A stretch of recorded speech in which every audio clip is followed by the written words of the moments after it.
We all miss him. So we are about to talk with a young man, film actor, plays a good guy and he plays a villain. He says he acts out the character. Ooh, look at him here. He looks like a sharp model there. I wonder, is that his car? No. But anyway, his name is David Placencia, also known as David Black, and that's Blak. So I would like to welcome for the first time on Open Up, David Black. Well, thank you kindly for having me, Tina. Which one should I call you, David Placencia or David Black? You know what? David Placencia. Because David David Black, Placencia. I made him up kind of like an alter ego to change up a little spice. You know what I mean? Yes. Tell us about David Black then and why. Well, David Black basically is a character that I invented that he represents everybody who's had it hard in life. And that everybody can do well. Like if you just have faith in God and work hard, you can achieve anything you want in this life. Wow, excellent. Did you, where was your life growing up? Well, I was born in Tijuana, and then I immigrated over here as a child, and I met my father for the first time, and he's a retired rocket scientist who helped build 2 space shuttles, and then now he's retired. But imagine being the son of that guy. Oh my goodness! There's like nothing good enough. So Yeah. naturally, I wanted to be an actor. Yes. Because it was completely the opposite of what he wanted for me. But it's like I was able to achieve academics, but it was boring to me. I always liked fantasy or to create something that the unknown. The unknown was possible to me. Yes. Like, well, what's impossible to most people fascinates me. Ah. You know?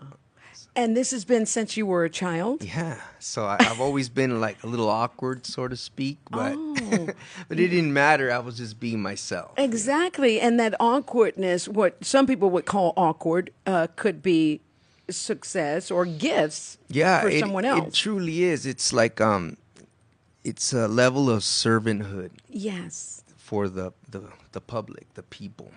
That's what I am, basically. I mean, that's what an actor is. It's not about you. It's about the people. Yes. And people go to movies to see themselves, not you. Oh. So they're really there to see themselves portrayed through these characters. So That's interesting. I never heard it said like that before. So that's the truth. You know how people, why they go to the movies. That's really interesting. So, what's your favorite kind of character to portray? Well, the truth be told, villains and bad guys are fun to play, but they're easy to. I mean, I think the emotion of anger is easier than vulnerability. Oh. I was actually blessed to play a victim last Tuesday. I'm a liquor store owner, and some guy comes in and robs me at gunpoint. And then he shoots one of my customers. So it got to, instead of me being the aggressor, I got to be the villain. I mean, the victim. Yes. So it's a completely different. You just have to use the elements. I'm a method actor, so I use my life experiences and the elements. It could be cold, to get the chills, and to be, in a frantic panic. Did you attend school or something to learn how to act, or? Well, yes, I have an acting coach. Okay. She's 71 years old and lives in Pasadena. Her name is Jill Place. Oh. She was a student of Lee Strasberg, Meisner, Uta Hagen, while they were alive. Wow. So in the 60s, she was for 10 years with Lee Strasberg at UCLA. Oh. And so imagine she created her own teaching. So it's a private coach. Right. So she draws from all the styles. Yes. So it's basically what she teaches is like relax, because to portray real life, look at we're relaxed. Yes. So that's Yes. what it's about. Oh, Relaxing your body and then just letting it flow naturally. do you find that, when you go to maybe grocery store shopping or something like that, do you find that perhaps you get into an acting portrayal or something? Well, the truth be told, I'm so busy right now that I'm in my own world. Like I live the increments of time by the minute. Because I work at Nestle Dryers Ice Cream, but Oh, you do? that's like my day job. But my other job is requires like serious time,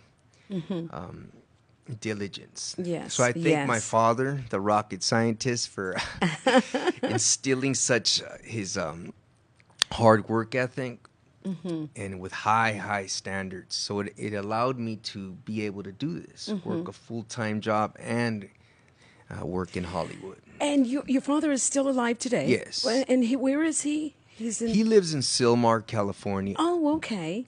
And a real rocket scientist. Yeah, back from the 70s and 80s. So, Oh, I mean, he's a remarkable man, but it's a little challenging to being his son because the expectations are superior. are you the only son? Well, yes. Okay. Wow. So, does he like the work that you do? Well, it's kind of like I've distanced myself from him just so I can focus. Oh, I've okay. distanced myself from a lot of people because people don't understand the process. They understand the result.